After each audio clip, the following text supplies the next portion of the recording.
Hi, this is Susan Anderson. Oh, Susan Frank Anderson. I want you to know I've written a book about Murture. So welcome into the journey in. This is what we have been talking about, is what is Murture about and how to progress through life to a more mature spirit. Today I'm going to be taking you from what we talked about last time. We talked about the dark room, talked about the light room, being the unconscious. In the dark room there were different things that people never explore. So I've invited you into the journey in, and today we're really going to look in mostly at the unconscious room. And we're going to talk about why would we want to go into a dark room within ourselves that might have scary things in it, and we've been living just fine without looking into it. Well, my reasoning is, when I wrote Murture, it came out of a lot of time that I've spent with clients as a therapist, and I see that people are really looking for love. What does it say? Love is all we need. Well, we use a lot of cliches about love, but do people really know what love is all about? Do they understand how it develops? Do they understand how to give it? Do they understand how to receive it?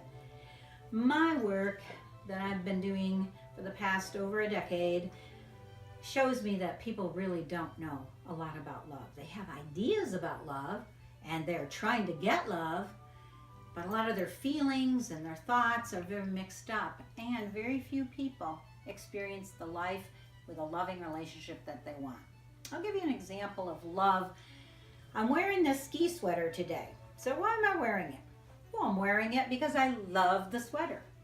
The sweater's old, I've had it a long time. But I also love skiing. I loved it more at one time than I do now because I was younger then. But I just give you an example of how love can be both a verb and a noun. So back then, how we got into skiing was many, many years ago when my husband was forced to move to Colorado when he was in the Army. So we thought, well, what do you do in Colorado besides be in the Army? Well, people ski. It's a great opportunity. Well, why don't we learn to ski and see if we love it or even like it? So we did, and turns out we really did love it. And while we were away from where we really wanted to be in California, we enjoyed taking up skiing. So it helped us. So that's an example of how you can really learn to love something as you try it out, and a verb. All right, so we had a relationship with skiing. So then even after, though, we moved back to California, we would ski out there. So this is all before we have children. Then we loved it so much we decided once we had kids and they were old enough, they might love skiing too. So we would take great skiing trips, taught them how to ski. They became excellent skiers, and then they learned to love skiing. So it was the parents loving the ski, now the children love the skiing, and now they love it for themselves. So then we got a little bit older and a little bit older, and we'd still be taking the ski trips, and my husband developed a little problem with his feet and his ski boots. So I'm not so sure I want to ski that all that much anymore. I don't love it like I did. But here's where love becomes a noun in a relationship and a giving of a verb as well. So the kids still loved skiing. I still love skiing. My husband loved us, so he wanted to take us. He would drive the car to the ski slopes and he would let us off right out front, which solved a lot of parking problems. He got love out of giving love, of something he used to love to do.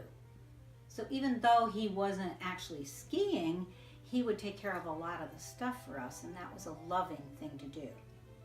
But he was receiving love back. So he was receiving the noun of love. So love has to be about giving and receiving. Otherwise, it's not a relationship. If you're just doing something out of duty and you think you have to, that could be a form of love, but it's not authentic love. So why am I talking about this in the context of this unconscious? Because love helps us when we know our true self. If we are aware of who we are at the true core, we begin to love that person. Wearing a mask and hiding love is not going to be full love. You're not going to be able to nurture with a higher power of love and be able to feel love.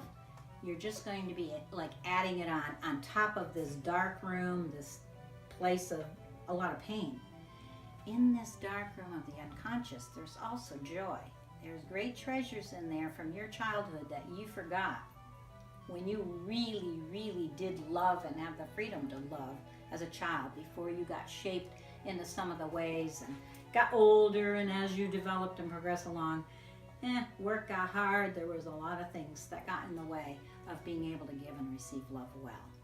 So I'm going to be doing a few videos all about love and how to find love, how to find out how to give self-love, not have these unhealthy forms of love. I have a bunch of books here because I do this, share with my clients. Here's one, Malignant Self-Love.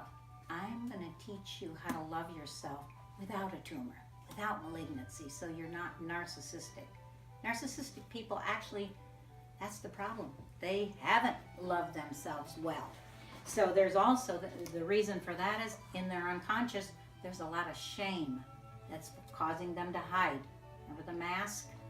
So I'm going to teach you how to love yourself first well, the source of love, which is God. God invented love, the author of love, and getting in a healthy relationship with source of love in your true self and connecting. That's what Murture is about. How to become mature in your own spirit and be able to receive and give love from a healthy place inside out. So come back next time. I'm going to be doing a little bit more on developing the concept of love and then showing you how to get healthy love in all your relationships. Bye-bye for now. Thanks for stopping by.